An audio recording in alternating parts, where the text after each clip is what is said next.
नमस्कार, आप देख रहे हैं न्यूज एट 10 और मैं हूं आसिफ गुलाटी गुंबर। आगे बढ़ने से पहले एक रुख सीधा कर लेते हैं न्यूज एट 10 में सबसे पहले सुर्खियों की तरफ। प्रधानमंत्री नरेंद्र मोदी ने दक्षिण कोरिया द्वारा आयोजित समिट फॉर डेमोक्रेसी को किया संबोधित। अंतर्राष्ट्रीय प्रणालियों और संस्थानों को अधिक समावेशी, लोकतांत्रिक और निष्पक्ष बनाने का किया आह्वान।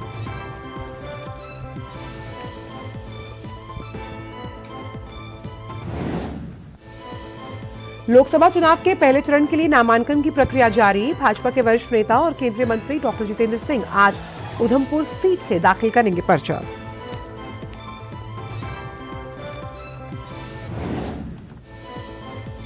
सुप्रीम कोर्ट के निर्देश पर एसबीआई आज इलेक्टोरल बॉन्ड की यूनिक आईडी और सीरियल नंबर करेगा साझा। कोर्ट ने स्टेट बैंक को आज शाम तक सभी जानकारियां सार्वजनिक करने का दिया था निर्देश।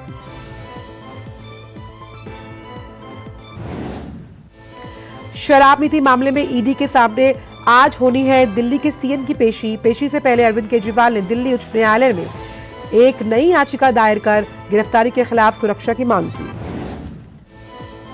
और स्विस ओपन बैडमिंटन प्रतियोगिता के दूसरे दौर में भारत की पीवी सिंधु का जापान की तोमोका मिज़ुयाकी से होगा सामना। वहीं पुरुष एकल वर्ग में किदाम्बी श्रीकांत की मलेशिया के शीर्ष वरीय खिलाड़ी ली ज़िजिया से होगी भिड़ंत।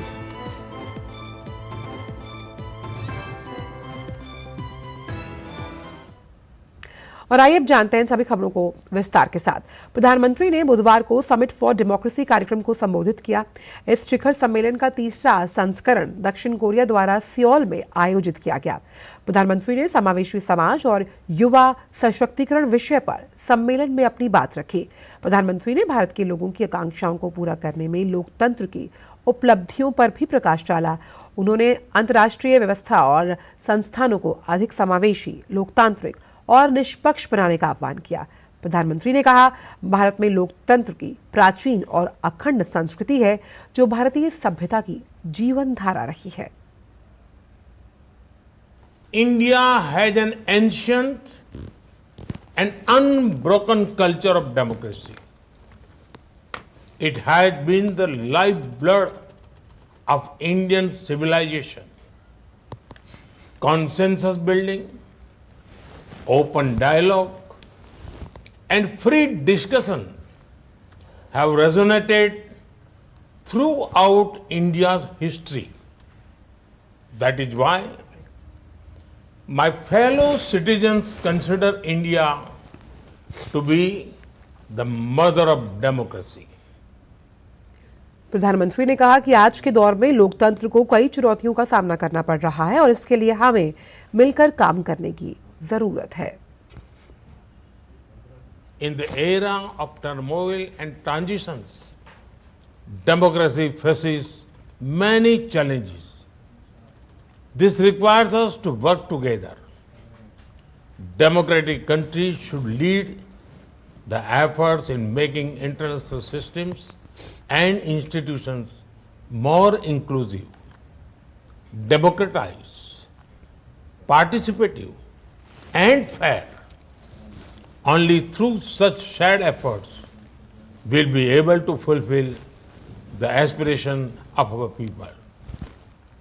And we will also lay the foundation of a secure, stable, and prosperous future for the generations to come. और अब बात करते हैं 24 की चुनौती से जुड़ी हुई।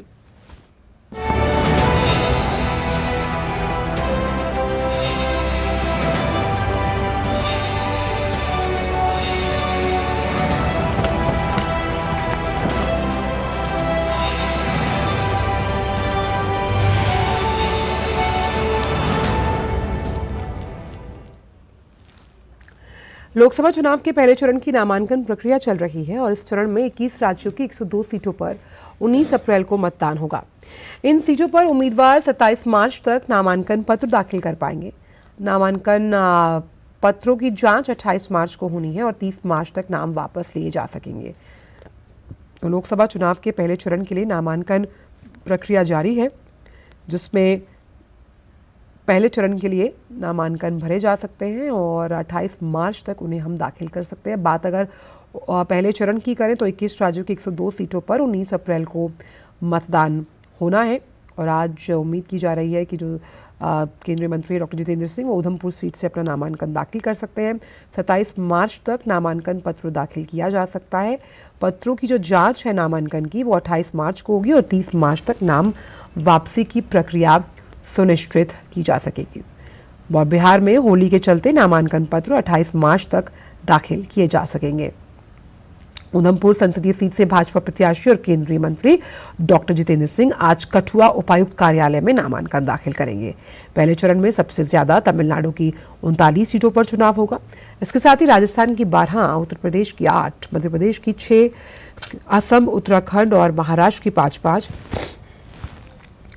बिहार की 4, पश्चिम बंगाल की 3, अरुणाचल प्रदेश, मणिपुर, मेघालय की 2-2, मिजोरम, नागालैंड, अंडमान निकोबार, जम्मू कश्मीर, लक्षद्वीप, पुडुचेरी, सिक्किम, छत्तीसगढ़ और त्रिपुरा की 1-1 सीट पर मतदान होगा।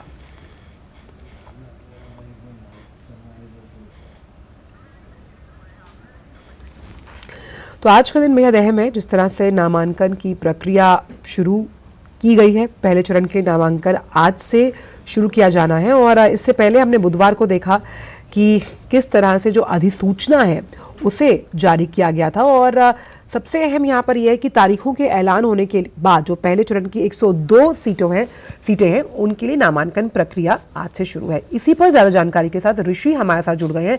ऋषि, नामांकन प्रक्रिया की अगर बात की जाए तो ये किस तरह से की जाती है?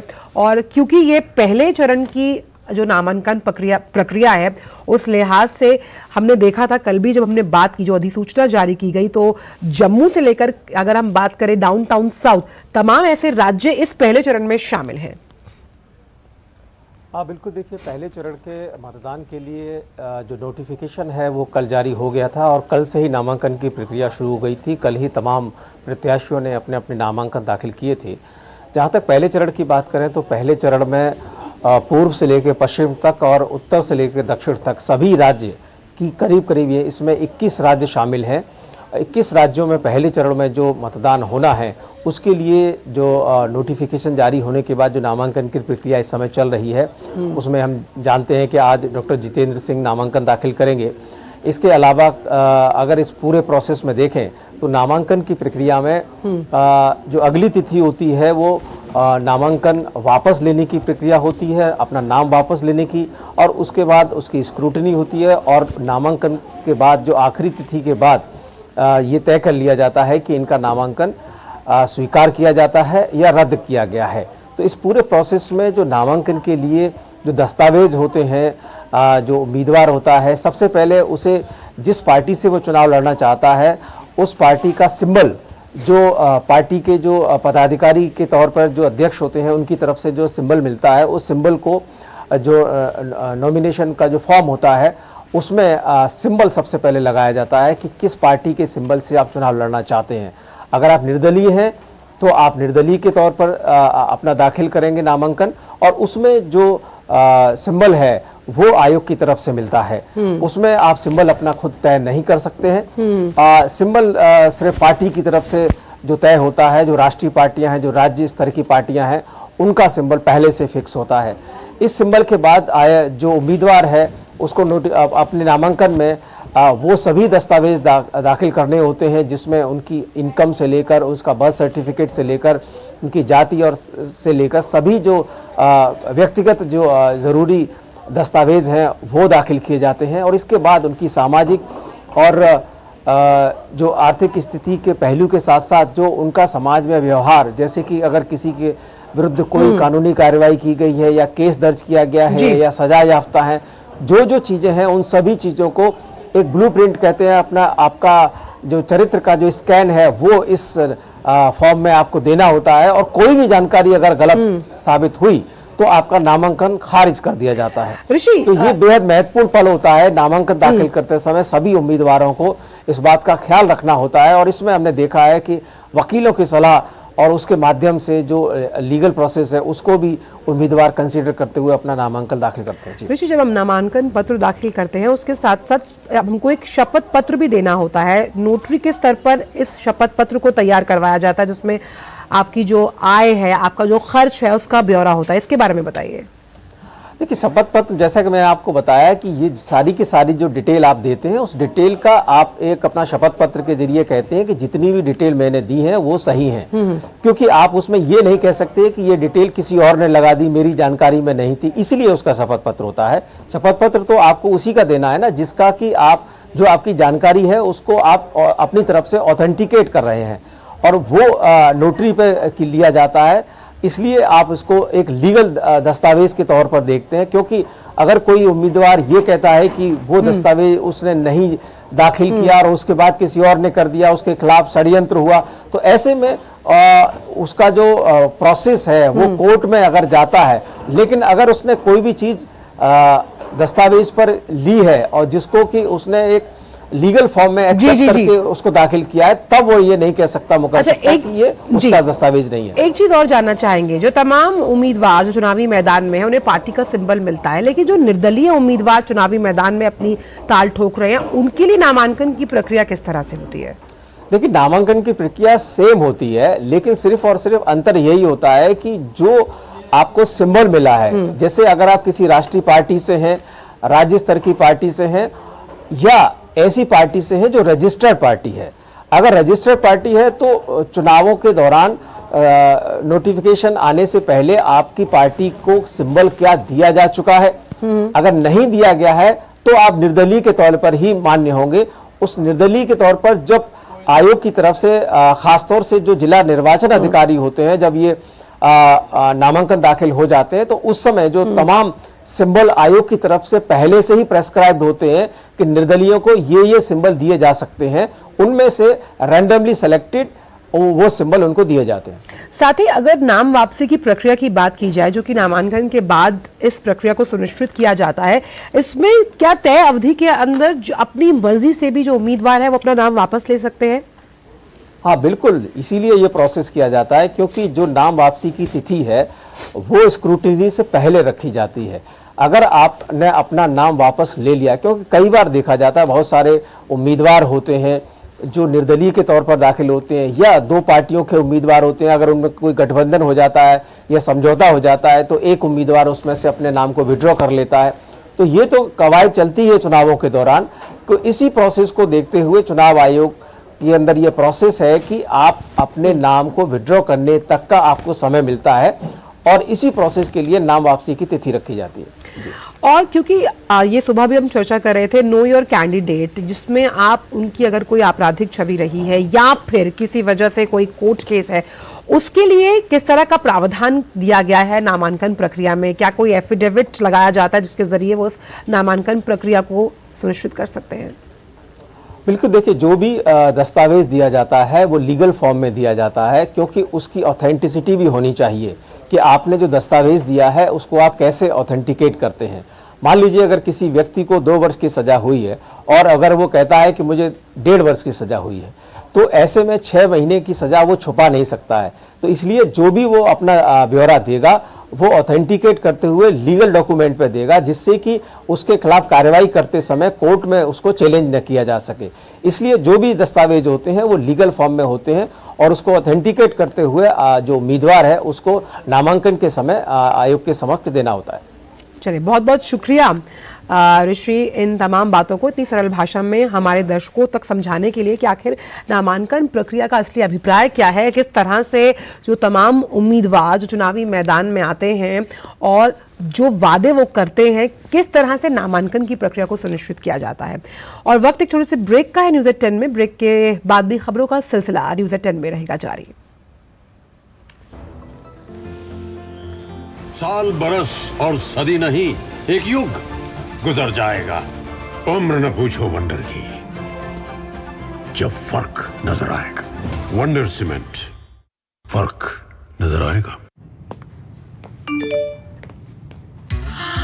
10 लाख की लॉटरी मुझे, वाह! फर्जी ऑफर्स से सावधान। आरबीआई कहता है जानकार बनिए, सतर्क रहिए। मैंने अपना एनपीएस अकाउंट ऑनलाइन ओपन कर दिया था। सीरियस सेविंग स्टार्ट की after I landed my first job eight 23। अपने कॉर्पोरेट में बस अपना एनपीएस नंबर दिया एंड इन्वेस्टिंग चालू। थोड़े ही दिन पहले मेरा जॉब बदल गया, मैं मुंबई से राजकोट आ गई, लेकिन मेरा NPS account same. I just transfer the same account to my new company. NPS किसी भी जगह से ऑपरेट हो सकता है, जहां मैं वहां मेरा एनपीएस अकाउंट। अपने बेहतर कल को सुनिश्चित करने के लिए एनपीएस जरूरी है। साल बरस और सदी नहीं, एक युग गुजर जाएगा। उम्र न पूछो वंडर की, जब फर्क नजर आएगा। वंडर सीमेंट, फर्क नजर आएगा। यारो, शादी तो मैं प्रीति से ही करूंगा। कॉलेज टॉप करके अच्छी सी नौकरी लूंगा, झट से प्रीति को प्रपोज कर दूंगा और फैमिली हॉलिडे स्पेन में। वाह यार, मैं तेरी प्लानिंग का बड़ा फैन। तू आज ही एसबीआई में अपना सेविंग्स अकाउंट ओपन कर ले और अपने स्पेन हॉलिडे की सेविंग शुरू कर दे। एसबीआई सेविंग्स अकाउंट के साथ पाइए सेफ, सिक्योर, कन्वीनियंट बैंकिंग और ग्रेट कस्टमर सर्विस। एसबीआई, देश का फैन। साल बरस और सदी नहीं, एक युग गुजर जाएगा। उम्र न पूछो वंडर की, जब फर्क नजर आएगा। वंडर सीमेंट, फर्क नजर आएगा। ब्रेक के बाद सभी का स्वागत। रुक करते हैं आप कुछ और चुनाव से जुड़ी ही खबरों का। आज झारखंड से राज्यसभा की 2 सीटों के लिए आज मतदान हो रहा है। राज्यसभा की अगर बात की जाए तो झारखंड राज्य से भारतीय जनता पार्टी के समीर उरांव और कांग्रेस के धीरज प्रसाद साहू का कार्यकाल आगामी 3 मई को पूरा हो रहा है, जिसकी वजह से इन रिक्त सीटों को भरने के लिए चुनाव कराने की जरूरत है और मतदान झारखंड विधानसभा परिसर में चल रहा है। शाम तक नतीजे भी घोषित कर दिए जाएंगे। झारखंड में राज्यसभा की कुल 6 सीट शामिल हैं।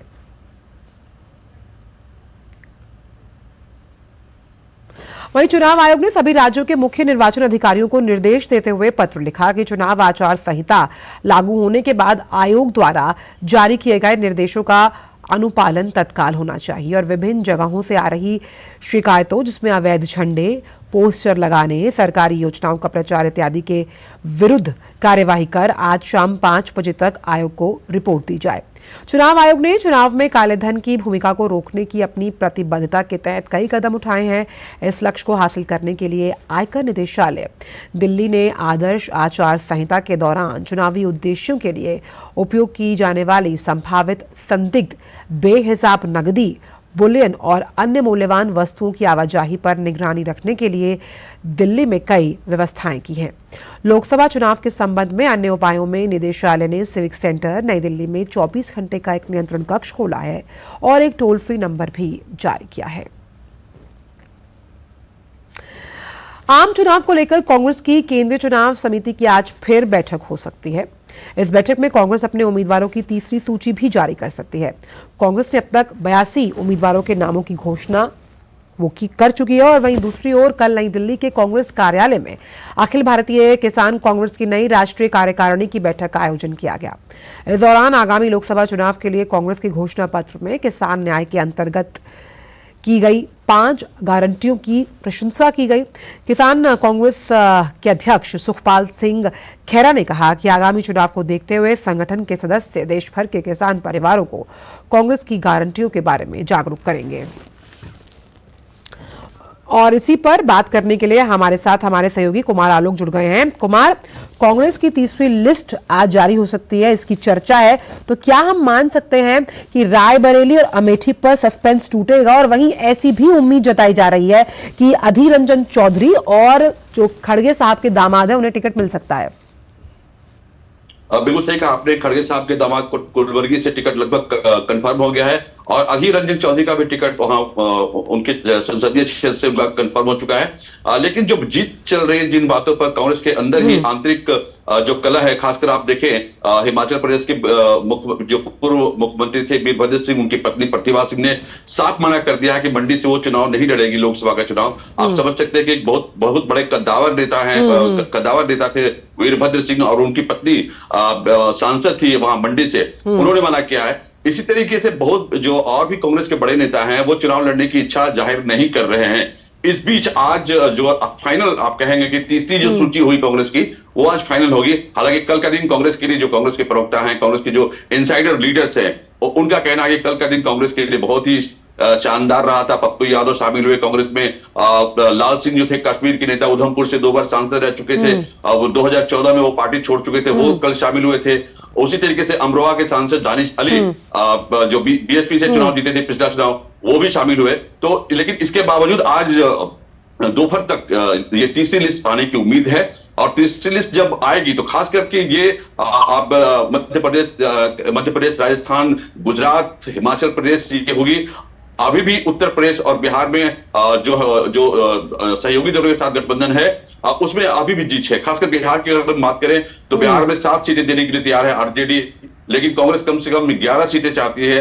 अब देखना होगा कि आज तो बिहार और यूपी, इसके अलावा झारखंड की जो सीटें हैं वो कांग्रेस के द्वारा नहीं डिक्लेयर की जाएंगी, लेकिन जैसा कि हमने आपको बताया कि मध्य प्रदेश, राजस्थान, गुजरात और जी एक चीज आलोक आपसे आलोक एक चीज और समझना चाहेंगे, क्योंकि हमने देखा कि मध्य प्रदेश और राजस्थान, इस पर भी मैं आऊंगी कि आखिरकार यहाँ पेच क्यों फंसा है, लेकिन कई ऐसे दिग्गज नेता हैं जो चुनाव नहीं लड़ना चाहते, जिनका नाम अगर हम देखें तो दिग्विजय सिंह है, कमलनाथ है, जीतू पटवारी, ये तमाम वो नेता शामिल हैं।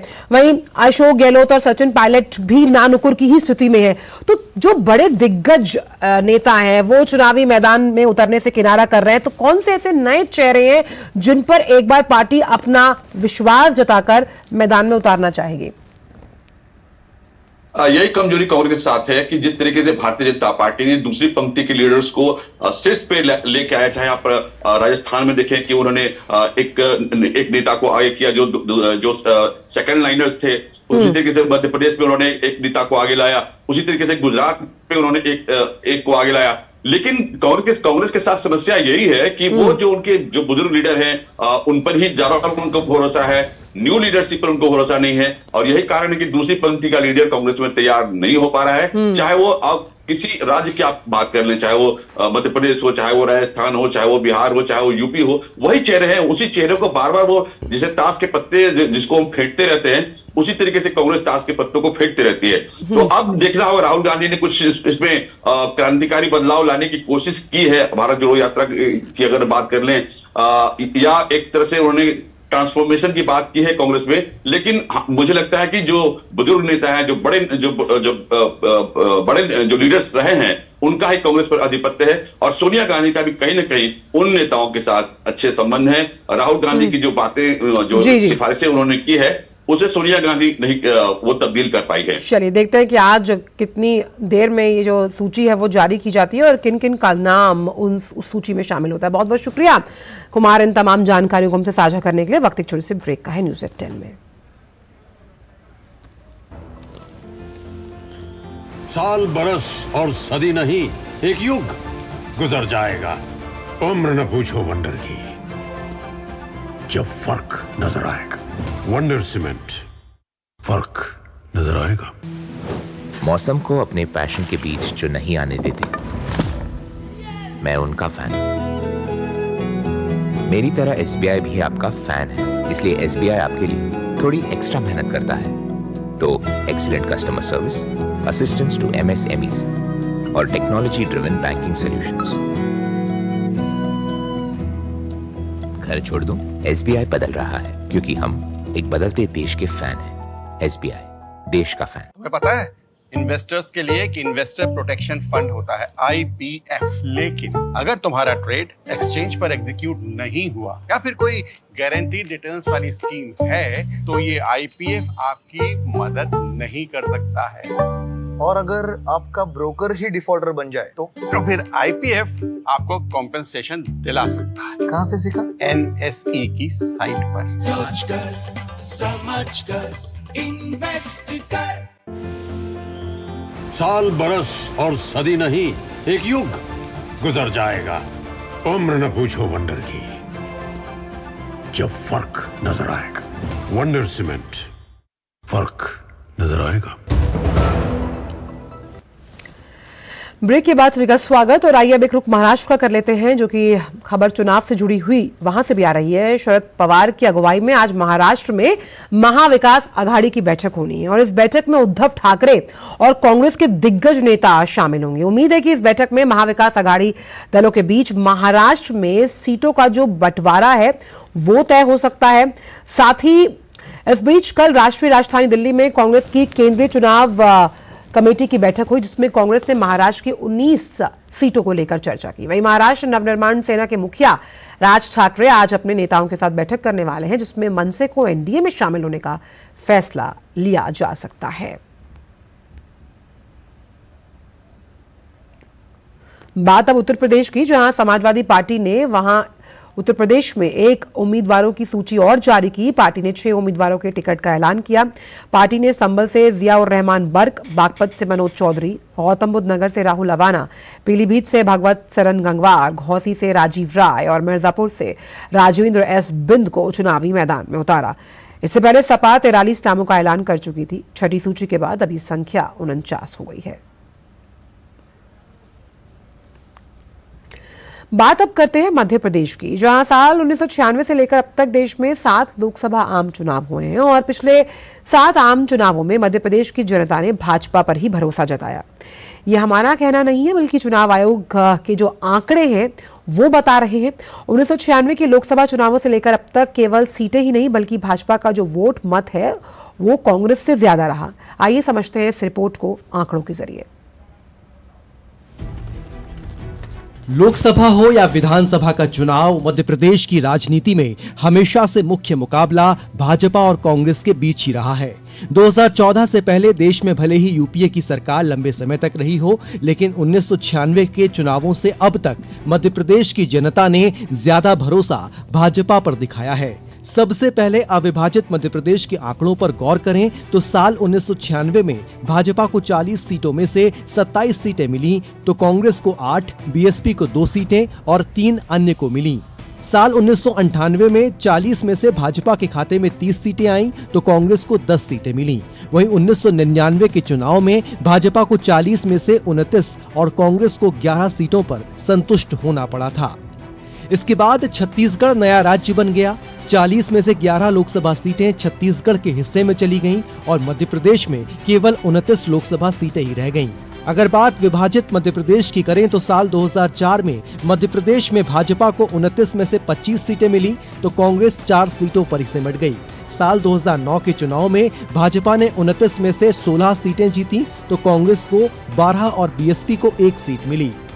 बात अगर साल 2014 के चुनाव की करें तो भाजपा 29 में से 27 सीटें जीती, तो कांग्रेस केवल 2 सीटें ही जीत सकी। 2019 में तो भाजपा ने 28 सीटों पर जीत हासिल कर ली, वहीं कांग्रेस केवल 1 सीट छिंदवाड़ा ही जीत सकी।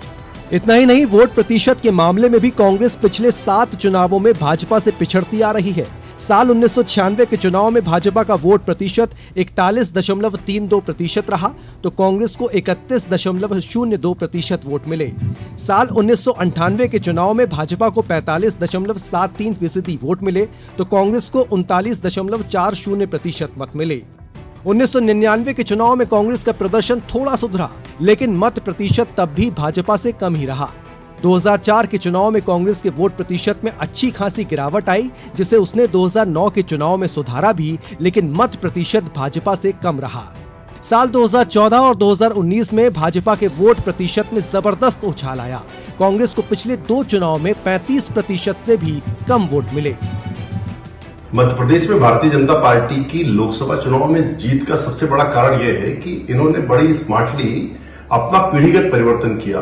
पिछले दिनों में हमने देखा कि कांग्रेस पीढ़ीगत परिवर्तन करने में सफल नहीं हो पाई, जबकि भारतीय जनता पार्टी ने बहुत जल्दी अपने नए नेता तैयार किए और हर वर्ग में, हर जाति में, आदिवासियों में, जनजातियों में, पिछड़ों में बहुत पावरफुल लीडरशिप तैयार की। निश्चित रूप से कांग्रेस जैसी पार्टी जिसने बहुत लंबे समय तक देश का नेतृत्व किया, उसको विचार करने की जरूरत है कि जो हृदय प्रदेश है देश का मध्य प्रदेश, वहां उसकी जड़ें क्यों खोखली हो रही हैं। भाजपा जहां इस बार के चुनाव में सभी 29 सीटें जीतने का दावा कर रही है, तो वहीं कांग्रेस को आगामी लोकसभा चुनाव में अपने प्रदर्शन में सुधार की उम्मीद है। भारतीय जनता पार्टी मध्य प्रदेश की उन संसदीय सीटों को जो 1990 से लगातार जीत रही है, उसका कारण जनाभिमुख राजनीति है। उसका कारण लोगों से जनप्रतिनिधि का सीधा संपर्क और तादात्म्य है। और नहीं हारने का कारण यह है कि कांग्रेस के जब कालखंड में, उस दौरान जब कांग्रेस का ही वर्चस्व था और कांग्रेस के उम्मीदवार चुने जाते थे, तो 5 साल में वो दर्शन देते थे जनता को। यह बात सही है कि भारतीय जनता पार्टी 1996 से मध्य प्रदेश में लोकसभा चुनाव लगातार जीत रही है। 2009 में कांग्रेस के पास 12 सीट थी, वहीं भारतीय जनता पार्टी के पास 16 सीट थी। लेकिन कभी कभी सच्चाई सामने आने में समय लगता है। चंदे के धंधे से भारतीय जनता पार्टी की सच्चाई जनता के सामने आ रही है। इसलिए मध्य प्रदेश के जो चुनाव इस बार होने वाले हैं वह अप्रत्याशित होंगे और कांग्रेस पार्टी ज्यादा से ज्यादा सीटों पर लोकसभा चुनाव जीतेगी। राजनीतिक दल भले ही कुछ भी दावे करे, लेकिन चुनाव में जीत उसी की होती है जो अपनी बात मतदाता तक पहुंचाने में सफल होता है। मध्य प्रदेश में पिछले कई लोकसभा चुनावों में भले ही भारतीय जनता पार्टी का दबदबा रहा हो, लेकिन कांग्रेस भी जोर आजमाइश में पीछे नहीं रही। इस बार कांग्रेस अपने युवा नेतृत्व के साथ चुनाव मैदान में है, तो वहीं भारतीय जनता पार्टी के कार्यकर्ता मोदी की गारंटी को जनता के बीच ले जा रहे हैं। अब देखना होगा कि इस लोकसभा चुनाव में कांग्रेस अपने प्रदर्शन में सुधार करती है या फिर भारतीय जनता पार्टी अपना वर्चस्व बनाए रखती है। कैमरामैन गौरव निरगुड़कर के साथ आदित्य श्रीवास्तव, डीडी न्यूज, भोपाल। और कर्नाटक से एक बड़ी खबर सामने आ रही है। कर्नाटक के राज्यपाल ने मंदिर पर टैक्स लगाने वाले विधेयक को खारिज कर दिया। राज्यपाल ने स्पष्टीकरण मांगते हुए ये पूछा है, ये बड़ी खबर हम आपके साथ साझा कर रहे हैं कि क्या अन्य धार्मिक संस्थानों पर भी ऐसी ही शर्तें लगाई गई। फरवरी 2023 को विवादास्पद कर्नाटक हिंदू धार्मिक संस्थान और धर्मार्थ बंदोबस्ती संशोधन विधेयक 2024 विधान परिषद में खारिज हो गया था। 23 फरवरी की ये बात है और विधानसभा में इसे पारित कर दिया गया था। मुजराई विभाग के अंतर्गत लगभग 35,000 मंदिर हैं, जिनमें से 205 मंदिर जिनकी आय 25 लाख रुपए प्रति वर्ष से अधिक है और उन्हें समूह ए के रूप में जो कैटेगराइज है वो किया गया है। 193 मंदिर है जिनकी आय 5 लाख रुपए से 25 लाख रुपए के बीच है, उन्हें समूह बी कैटेगरी बी में रखा गया। लगभग 34,000 मंदिर जिनकी आय 5 लाख रुपए से कम है, उन्हें ग्रुप सी में शामिल किया गया। राज्य सरकार ने मंदिर से 5% कर वसूलने का प्रस्ताव रखा था, जिस पर राज्यपाल ने स्पष्टीकरण मांगा है और उसे खारिज कर दिया। इसी पर ज्यादा बातचीत के साथ आयशा खानम हमारे साथ बेंगलुरु से जुड़ गई हैं। आयशा, कर्नाटक में कांग्रेस सरकार के इस फैसले पर पहले भी बवाल मचा और अब राज्यपाल ने जिस तरह से स्पष्टीकरण मांगा है वो किस तरफ इशारा करता है? जाहिर होता है कि जिस तरह से बीजेपी ने इस मुद्दे को उठाया था सदन में और कहा था कि सरकार ने जो ये बिल में कंडीशंस रखे हैं वो हिंदू विरोधी कंडीशंस हैं, हिंदू विरोधी बिल लग रही है, तो इसी को लेकर बीजेपी ने काफी सवाल खड़े किए थे सदन में और आखिरकार ये बिल सदन में कर्नाटक असेंबली में पारित तो हो गया, क्योंकि असेंबली में कांग्रेस की मेजॉरिटी है। उसके बाद इस बिल को काउंसिल जाना था, काउंसिल में ये बिल डिफीट हो गया था और यहाँ पर ये बिल डिफीट होने के बावजूद सरकार ने इसे राज्यपाल के पास भेजा और राज्यपाल ने इस बिल में कई सवाल उठाए हैं, क्योंकि एक तो ये बिल इस बिल को कानूनी चुनौती दी गई थी और ये कानूनी चुनौती देने के बाद कोर्ट में इसकी सुनवाई भी चल रही है। इसके अलावा राज्यपाल ने इसमें कई सवाल भी पूछे हैं कि क्या इसी तरह के जो कंडीशंस हैं दूसरे धर्मों पर भी लागू होते हैं। देखिए, जब सरकार ने ये बिल पेश किया था सदन में, उसी वक्त बीजेपी ने इस मामले को उठाया था और पूछा था कि कैसे सरकार ये मंदिरों पर टैक्स लगा रही है, जबकि दूसरे अन्य धार्मिक स्थल है जिस तरह के वक्फ बोर्ड की प्रॉपर्टीज हैं और चर्च की प्रॉपर्टीज हैं, उन पर इस तरह का टैक्स नहीं लगाया जाता। उन पर उन्हें तो सरकार अपनी तरफ से योगदान देती है, बल्कि यहाँ पर मंदिरों से सरकार पैसा ले रही है। तो ऐसे में बीजेपी ने इस मुद्दे को काफी हद तक सरकार के सामने सरकार की मंशा को एक्सपोज करके रखा था। तो जाहिर सी बात है कि ये बिल इस वक्त डिफीट हो गया है और राज्यपाल ने कई कंडीशंस के साथ इसको वापस कर दिया है और देखना ये होगा कि कर्नाटक सरकार अपनी तरफ से इस मामले में क्या डिफेंस लेकर आती है। हालांकि सरकार ने अभी तक इस पर अपनी कोई प्रतिक्रिया नहीं। लेकिन आयशा, जब ये जो टैक्स का पैसा है जिसे खर्च करने की बात कही गई थी, जिसमें जो रामालिंगा रेड्डी है उन्होंने कहा था कि ये जो पैसे का उपयोग है वो धार्मिक परिप्रेक्ष्य में ही किया जाएगा, खास तौर पर जो गरीब पुजारियों का उत्थान है उसके लिए, बच्चों की शिक्षा और जो सी श्रेणी के मंदिर हैं उनके नवीनीकरण के लिए इसका इस्तेमाल किया जाएगा। ये कुछ ऐसे तर्क थे जो उन्होंने पेश किए थे। ये देखिए तमाम तर्क जो है सरकार अपने डिफेंस में बताई जा रही थी, क्योंकि जब ये सवाल खड़े हुए थे तो सरकार कह रही थी कि ये पैसा इस तरह से इस्तेमाल होगा, उस तरह से इस्तेमाल होगा। हालांकि बिल में इस तरह की कोई कंडीशन नहीं थी। जी। बिल में इस तरह की कोई सफाई नहीं दी गई थी। और एक बात, आपत्तिजनक बात इस बिल में ये थी कि बिल के मंदिरों की जो कमेटी होती है, managing committee, in managing committees में दूसरे धर्म के लोगों को सदस्य बनाया जा सकता है। तो ये सबसे बड़ी आपत्तिजनक कंडीशन जो लगी। बीजेपी ने इस बारे में काफी विरोध किया था और कहा था कि इस तरह की जो कंडीशन है दूसरे धर्मों के मैनेजिंग कमेटीज या दूसरे धर्मों के धर्मस्थल को संभालने वाली कमेटीज में नहीं होते, तो हिंदुओं के मंदिरों पर क्यों लागू किया जा रहा है। तो ये बिल, इस बिल को बीजेपी ने हिंदू विरोधी बिल के तौर पर इसका भरपूर विरोध किया था और काउंसिल में इसको डिफीट किया था। तो अब राज्यपाल ने इस बिल को रिजेक्ट कर दिया है। तो जाहिर सी बात है कि सरकार को दोबारा इस बिल पर गौर करना होगा। और अगर सरकार इस बिल को विड्रॉ करती है टोटली अपनी तरफ से, या फिर इसमें और संशोधन लाती है, ये देखना दिलचस्प होगा। चलिए, बहुत बहुत शुक्रिया आयशा इन तमाम जानकारियों को हमसे साझा करने के लिए। और फिलहाल वक्त एक छोटे से ब्रेक का है। आप देखते रहिए DT न्यूज। साल, बरस और सदी नहीं, एक युग गुजर जाएगा। उम्र न पूछो वंडर की, जब फर्क नजर आएगा। वंडर सीमेंट, फर्क नजर आएगा। टेक स्टार्टअप सॉलिड था, प्लान था कड़क, करना था समथिंग ग्रेट, पर शुरू से प्रॉब्लम्स ने घेरा यूं कि बिजनेस हुआ अपना लम्बेट। बिजनेस गुरु की जरूरत थी खास, सीधे गए SBI स्टार्टअप ब्रांच पे तो खुल गया success. Startup advisory and support SBI startup branch पे। साल, बरस और सदी नहीं, एक युग गुजर जाएगा। उम्र न पूछो वंडर की, जब फर्क नजर आएगा। वंडर सीमेंट, फर्क नजर आएगा। ब्रेक के बाद सभी का स्वागत। और आइए एक बार फिर से डालते हैं नजर अब तक की खास सुर्खियों पर। प्रधानमंत्री नरेंद्र मोदी ने दक्षिण कोरिया द्वारा आयोजित समिट फॉर डेमोक्रेसी को किया संबोधित। अंतर्राष्ट्रीय प्रणालियों और संस्थानों को अधिक समावेशी, लोकतांत्रिक और निष्पक्ष बनाने का किया आह्वान।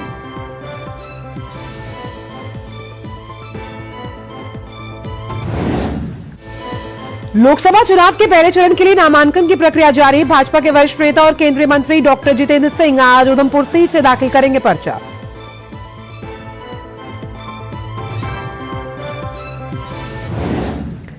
सुप्रीम कोर्ट के निर्देश पर SBI आज इलेक्टोरल बॉन्ड की यूनिक आईडी और सीरियल नंबर करेगा साझा। कोर्ट ने स्टेट बैंक को आज शाम तक सभी जानकारियां सार्वजनिक करने का दिया था निर्देश।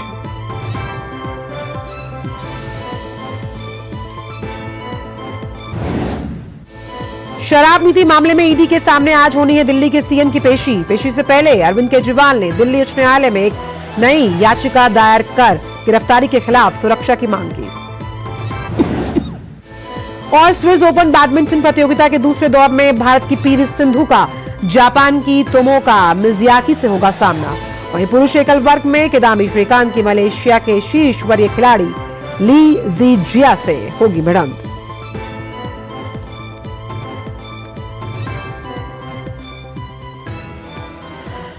और आइए अब खबरों के कारवां को बढ़ाते हैं आगे। सुप्रीम कोर्ट के निर्देश पर SBI आज इलेक्टोरल बॉन्ड की यूनिक आईडी और सीरियल नंबर को सार्वजनिक करने वाला है। पिछली सुनवाई में शीर्ष न्यायालय ने SBI को बॉन्ड के यूनिक नंबर सहित हर जानकारी 21 मार्च तक देने का निर्देश दिया था। यूनिक नंबर का खुलासा होने के बाद चुनावी बॉन्ड देने वाले और इसे प्राप्त करने वाले राजनीतिक दल के बीच जो संबंध हैं उनका खुलासा हो जाएगा।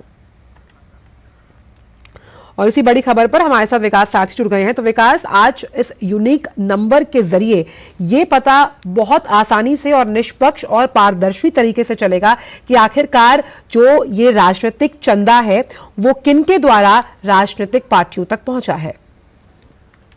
बिल्कुल, देखिए 15 फरवरी का जो संविधान पीठ का आदेश था उसमें उसके बाद SBI ने पहले ये कहा था कि उनको वक्त चाहिए कुछ, क्योंकि ये सूचना दो अलग अलग सेफ में है। पहला, किन्होंने इलेक्टोरल बॉन्ड खरीदा, राशि क्या थी, कितनी तारीख को खरीदा गया और किस पार्टी ने इसका भुगतान कराया, ये एक जानकारी अलग सेफ में है।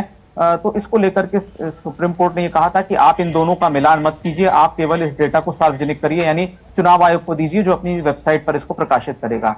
अब इसके बाद ये मुद्दा उठाया गया सुप्रीम कोर्ट के सामने कि लिस्ट तो सौंप दी गई है चुनाव आयोग को, लेकिन इलेक्टोरल बॉन्ड का एक अल्फा न्यूमेरिक नंबर होता है, जैसे हर नोट का एक यूनिक नंबर होता है, वैसे ही हर एक इलेक्टोरल बॉन्ड का एक यूनिक नंबर होता है, वो सार्वजनिक होना चाहिए ताकि उससे ये पता चले कि जो भी इलेक्टोरल बॉन्ड किसी ने खरीदा था उसको किस पॉलिटिकल पार्टी ने एनकैश कराया, यानी किसने उसको प्राप्त किया। तो अब ये जानकारी आज हम उम्मीद कर रहे हैं कि 5 बजे तक तो हलफनामा देना है एसबीआई चेयरमैन और एमडी को, तो उससे पहले ही ये जानकारी इलेक्शन कमीशन को सौंप दी जाएगी। और क्योंकि पिछली सुनवाई पर एसबीआई ने कहा था कि उनको कोई तकनीकी अब दिक्कत नहीं है, आदेश उनको स्पष्ट हो गया है और वो ये जानकारी चुनाव आयोग को तय समय पर दे देंगे। तो 5 बजे से पहले एक हलफनामा सुप्रीम कोर्ट में आएगा जिसमें यह स्पष्ट किया जाएगा कि सारी जानकारी, सारे बॉन्ड्स के नंबर भी सूचना इलेक्शन कमीशन को, केंद्रीय चुनाव आयोग को सौंप दिए गए। ये भी हम जानना चाहेंगे कि ये जो पूरी प्रक्रिया है इलेक्टोरल बॉन्ड की, अगर इसे हम समझें विकास, तो क्योंकि अब फिर चुनाव आने वाले हैं, तो इलेक्टोरल बॉन्ड की ये जानकारी किस तरह से चुनाव आयोग पर साझा की जानी चाहिए और आने वाले समय के लिए अब इसका प्रारूप क्या रहेगा?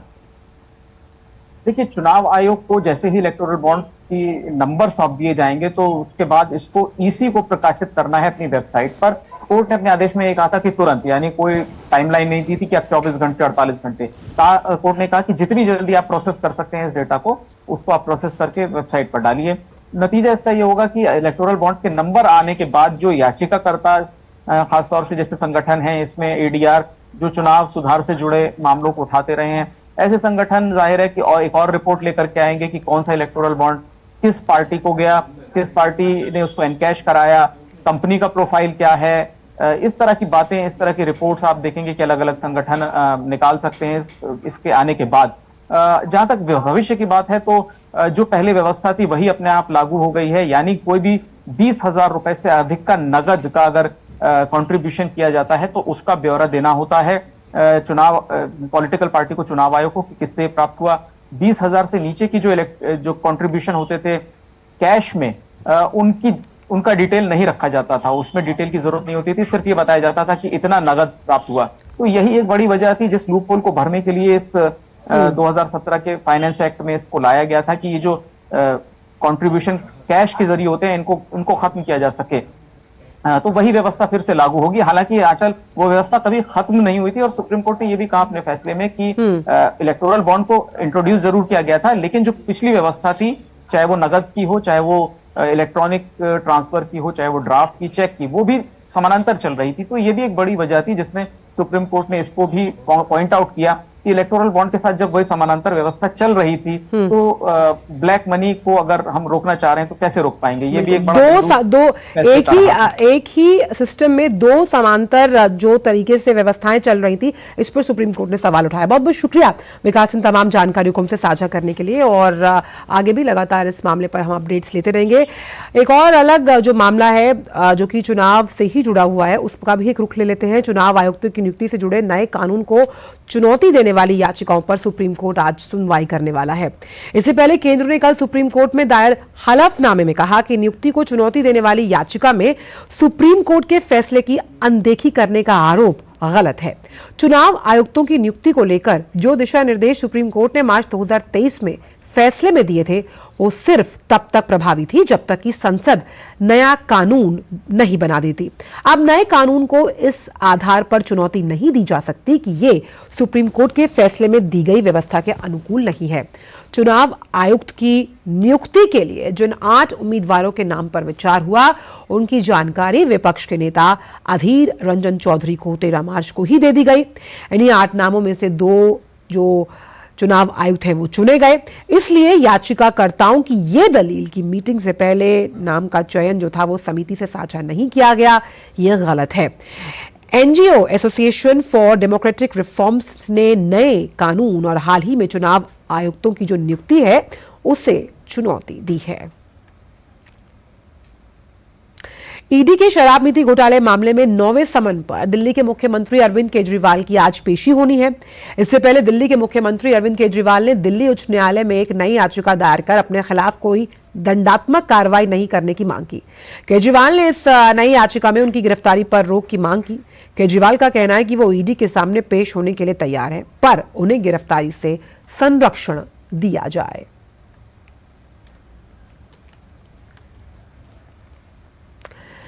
अमेरिका ने एक बार फिर अरुणाचल प्रदेश को भारत का हिस्सा माना। अमेरिकी विदेश विभाग के प्रधान उप प्रवक्ता वेदांत पटेल ने कहा कि अमेरिका अरुणाचल प्रदेश को भारतीय क्षेत्र के रूप में मान्यता देता है। वेदांत पटेल ने कहा, वास्तविक नियंत्रण रेखा के पार सैन्य या फिर नागरिक घुसपैठ से अतिक्रमण करने का प्रयास दृढ़ता से वो उसका विरोध करते हैं।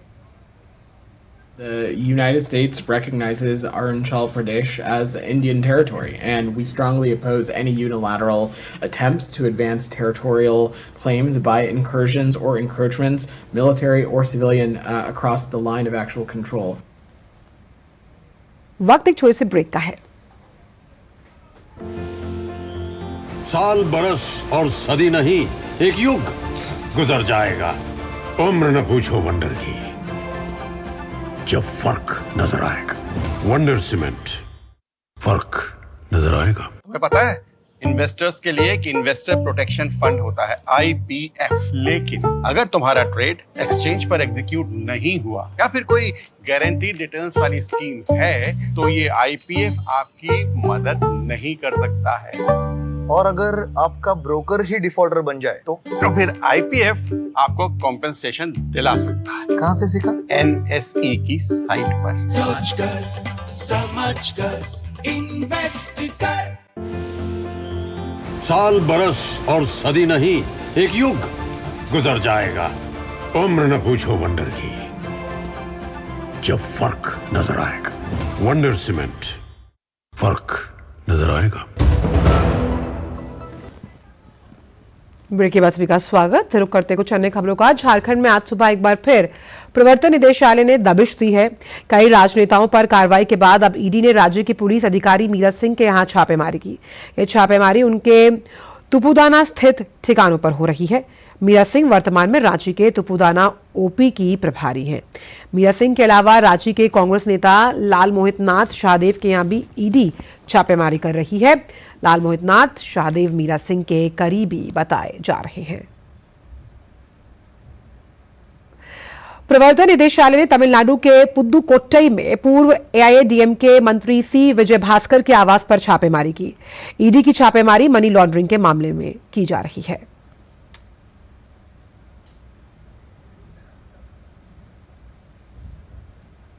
स्विस संगठन IQ एयर द्वारा विश्व वायु गुणवत्ता रिपोर्ट 2023 के अनुसार देश की राजधानी नई दिल्ली सबसे खराब वायु गुणवत्ता वाली राजधानी के रूप में पहचान बनाए हुए है। इस पर चिंता जताते हुए दिल्ली के उपराज्यपाल VK सक्सेना ने दिल्ली के मुख्यमंत्री अरविंद केजरीवाल को पत्र लिखा। उपराज्यपाल VK सक्सेना ने अपने पत्र में कहा कि दिल्ली को दुनिया के सबसे प्रदूषित शहर के रूप में चिन्हित किया गया। राष्ट्रीय राजधानी फिर से सबसे खराब शहरों की सूची में शामिल हो गया।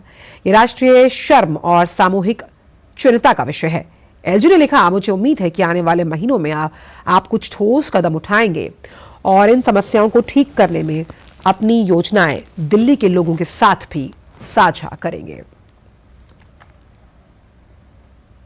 और अब बात बदायूं की, जहां 2 बच्चों की हत्या के आरोपी साजिद के एनकाउंटर की मजिस्ट्रियल जांच होगी।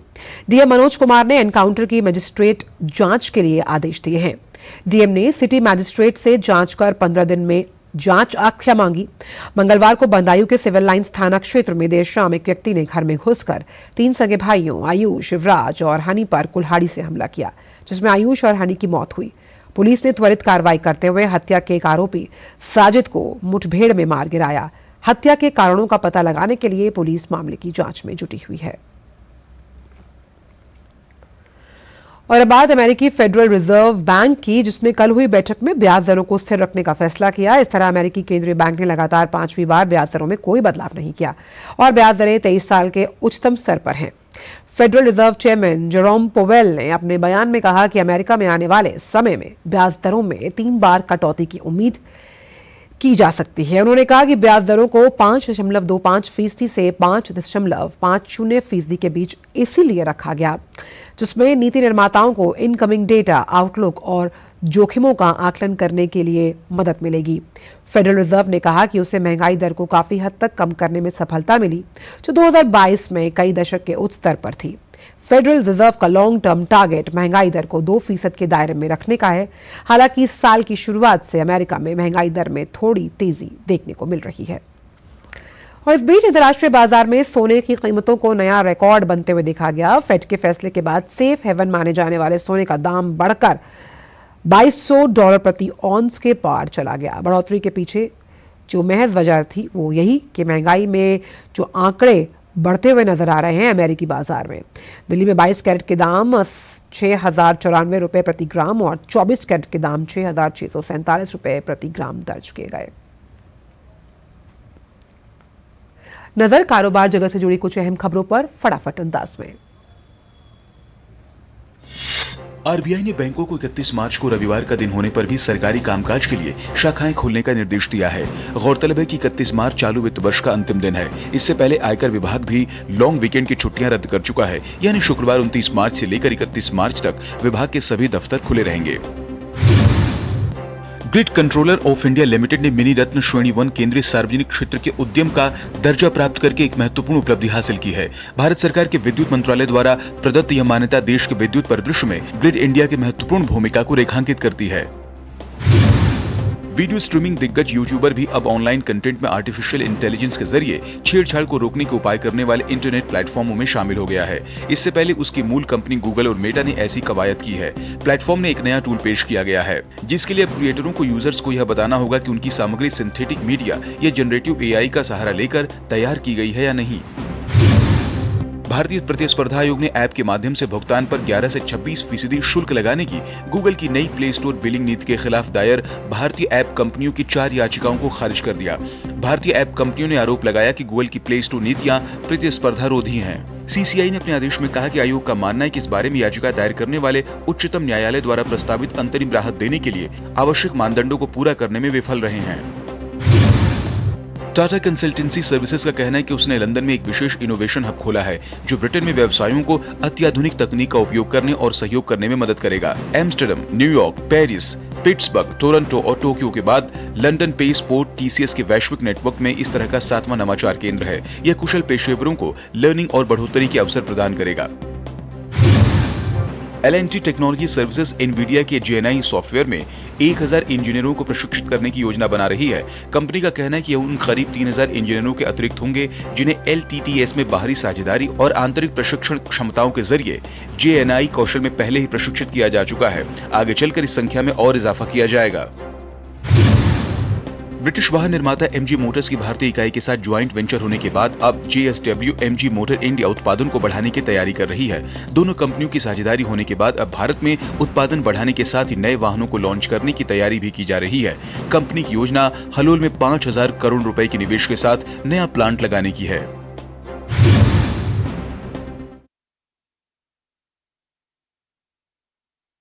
तो इंडोनेशिया के चुनाव आयोग ने राष्ट्रपति के तौर पर जो उनके राष्ट्रपति घोषित किए हैं उनका नाम प्रबोवो सुबियांतो है। पूर्व जनरल रहे 72 वर्षीय सुबियांतो को 58.59% वोट मिले, जबकि उनके मुख्य प्रतिद्वंदी अनीस बासवेडन को 24.95% मत ही मिल पाए। राष्ट्रपति पद के कन्या उम्मीदवार गंजार प्रणोवो को 16.46% मत हासिल हुए। इंडोनेशिया चुनाव आयोग ने निवर्तमान राष्ट्रपति जोको विडोडो के पुत्र गिब्रान राकाबुमिंग राका को अगला उपराष्ट्रपति घोषित किया। निर्वाचित राष्ट्रपति और उपराष्ट्रपति इस वर्ष 20 अक्टूबर को कार्यभार संभालेंगे। इंडोनेशिया में राष्ट्रपति पद के लिए 14 फरवरी को मतदान हुआ था। और अब बात खेल जगत से जुड़ी खबरों की। स्विस ओपन बैडमिंटन प्रतियोगिता में आज भारत की पीवी सिंधु का सामना दूसरे दौर में जापान की तोमोका मिज़ुयाकी से होगा। कल खेले गए पहले दौर के मैच में सिंधु ने थाईलैंड की चाय की वोंग को 21-12, 21-13 से मात दी। पुरुष एकल वर्ग में भारत के किदाम्बी श्रीकांत के सामने दूसरे दौर में मुश्किल चुनौती। दूसरे दौर में श्रीकांत का सामना मलेशिया के शीर्ष वरीय खिलाड़ी ली जी जिया से। अन्य मुकाबले में भारत के लक्ष्य सेन का सामना चीनी ताइपे के चिया हाउ ली के साथ है। 7वीं वरीयता प्राप्त लक्ष्य ने पहले दौर में 3 गेम तक चले मुकाबले में जीत दर्ज की थी। वहीं फीफा वर्ल्ड कप क्वालिफायर्स के दूसरे दौर में आज भारतीय पुरुष फुटबॉल टीम का सामना अफगानिस्तान से है। क्वालिफायर्स में 2 मैच के बाद भारत के पास 1 जीत के साथ 3 अंक। मौजूदा एशियन चैंपियन कतर 2 जीत के बाद 6 अंक लेकर शीर्ष पर। ब्राजील की अदालत ने फैसला सुनाया कि ब्राजील के फुटबॉलर रोबिनो दुष्कर्म के मामले में मिली सजा ब्राजील में काट सकते हैं। रोबिनो को 2020 में इटली की अदालत ने आरोपी पाया था और 2022 में ये सजा दी थी, लेकिन प्रत्यर्पण संधि न होने की वजह से इटली ने कहा कि रोबिनो अपने देश में ही सजापूरी कर ले। ब्राजील की सर्वोच्च अदालत ने एक मत से यह निर्णय लिया कि इटली की अदालत का फैसला ब्राजील में भी मान्य रहेगा और रोबिनो ये सजा ब्राजील में ही काटेंगे। फिलहाल समाचारों में इतना ही और मुझे दीजिए इजाजत। आगे आप देख सकते हैं समाचार मेरे सहयोगी अजय मिश्र के साथ। नमस्कार।